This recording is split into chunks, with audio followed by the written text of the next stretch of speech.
Road, and those of you who have met with us. The last fight needed to unite the Atlantic and the Pacific by a new line of trade and commerce is about to be driven to its place. To perform this act, the East and the West have come together. Never since history commenced her record of human events has man been called upon to meet the completion of a work so magnificent in contemplation and so marvelous in execution.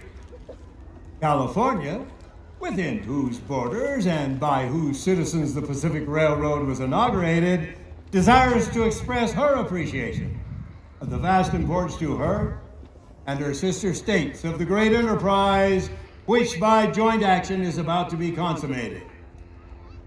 From her mines of gold has been forged a spike. From her laurelwoods has been hewn a tie. And by the hands of her citizens, she offers them to become part of this great highway, which is about to unite her in closer fellowship with her sisters of the Atlantic. From her bosom was taken the first soil. Let hers be the last tie and the last spike. And with them, accept the hopes and wishes of her people, that the success of your enterprise will not stop short of its brightest promise. This spike was donated by Mr. Frank Marriott, publisher of the San Francisco Newsletter. And in conclusion, I should like to draw your attention to this spike, the gift of David Hughes of San Francisco. On its head is inscribed the last spike. On three sides, the names of railroad officials, and on the fourth side, this sentence: may God continue the unity of our country as this railroad unites the two great oceans of the world. Dr. Grant?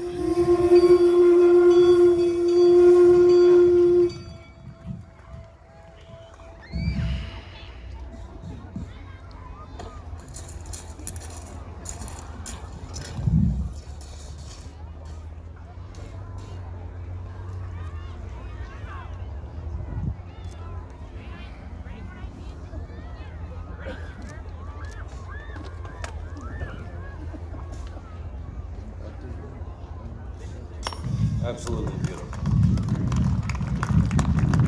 And now it is my pleasure to introduce Mr. F.A. Tritle, a United States Railroad Commissioner and candidate for governor of the great state of Nevada. He will present a spike of pure silver from the famed Comstock lode on behalf of the people of Nevada. Mr. Tritle. Thank you, Mr. Mills. To the iron of the East and the gold of the West, Nevada adds her link of silver to span the continent and wed the oceans.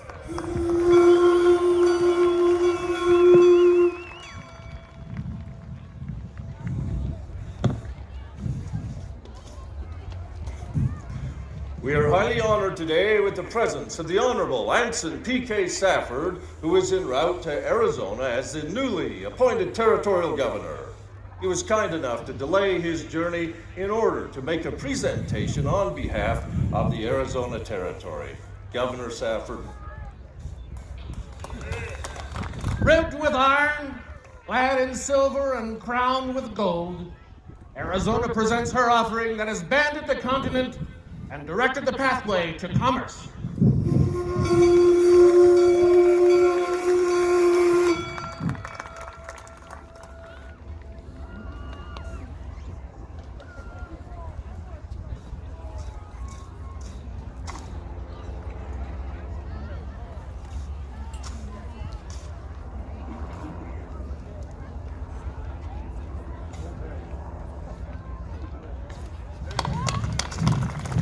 And now, friends, it is not only my duty, but my honor and privilege to introduce a man of vision, a man of courage, a humanitarian, and one who is highly esteemed by those of us who call him our friend.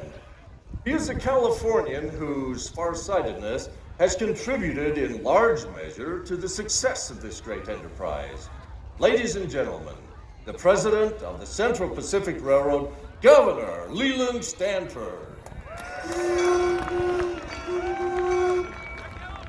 Gentlemen, the Pacific Railroad companies accept with pride and satisfaction these gold and silver tokens of your appreciation of the importance of our enterprise to the material interests of the whole country, north, south, east, and west.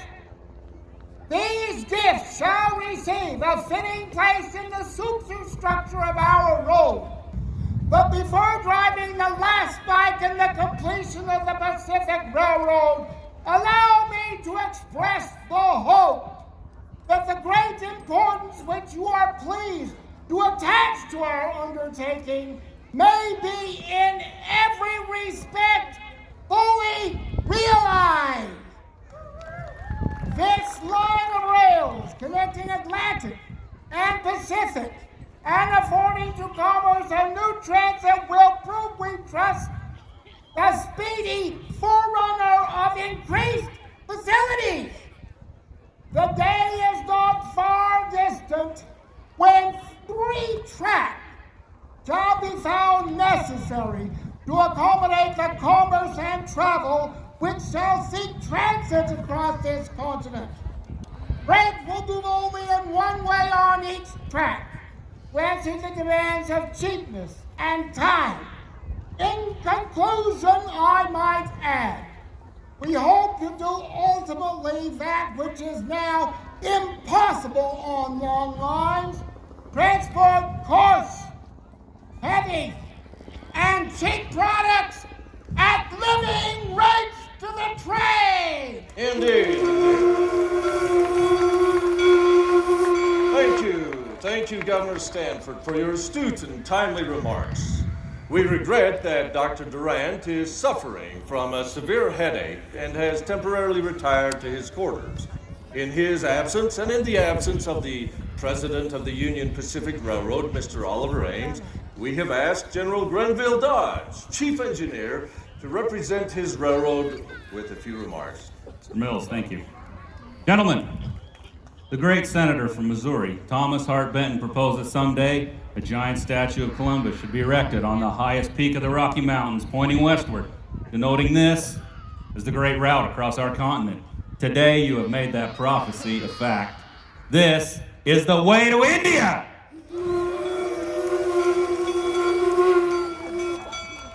Thank you, General Dodge. Ladies and gentlemen, that moment for which you and the entire nation have been waiting. The driving of the last spike is at hand. At this time, we wish to commend both railroad companies and their workers for their efficiency and hard work in bringing this monumental undertaking to its successful fruition in a record 6.5 years instead of the 12 years allotted to the venture. A final presentation will be made in the form of a silver-plated spike mall by Mr. L.W. Coe, President of the Pacific Union Express Company, after which Governor Stanford and Dr. Durant will make a few ceremonial taps on the precious metal spikes with the mall. Mr. Coe. Thank you. Railroad officials, honored guests, and friends, it is the honor of the officers and workers of the Pacific Union Railroad Company to add their congratulations upon the completion of this modern-day miracle. This silver-plated spike mall is symbolic of our good wishes.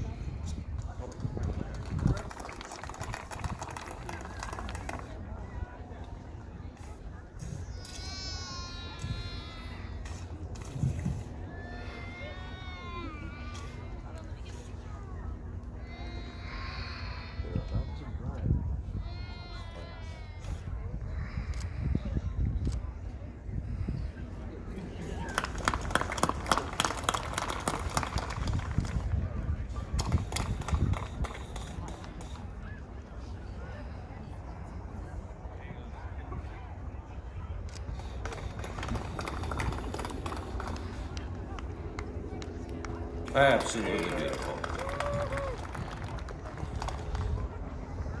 At this point, I should explain that the last spike is a regular iron railroad spike that can be driven with the mall.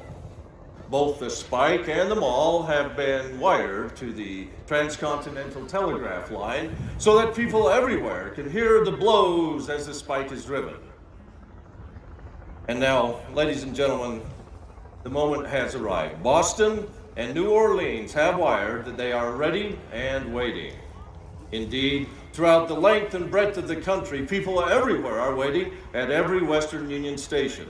As Mr. Schilling gives a signal that the last spike is driven, a magnetic ball will fall in the dome of the national Capitol. In San Francisco, the fire alarm bell will ring. A volley of 200 rounds will be fired in salute at Fort Point, and in Philadelphia, the Liberty Bell will ring again.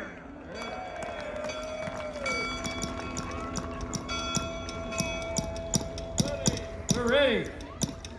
Promontory to the country, all ready now. Dr. Durant has adjusted the spike. The spike will soon be driven.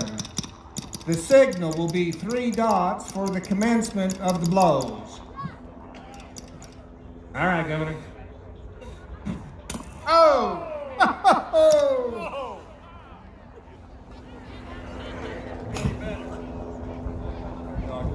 Governor. Didn't do any better. We got somebody who knows. Perhaps we need a real railroad worker up here to make this star job done. Here we go. Drive her home. That's it.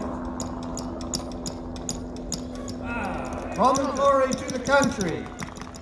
Bulletin. D. O.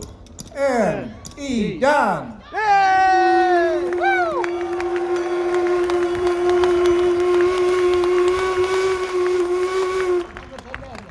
Henceforth, there will be but one Pacific Railroad of these United States. Yeah.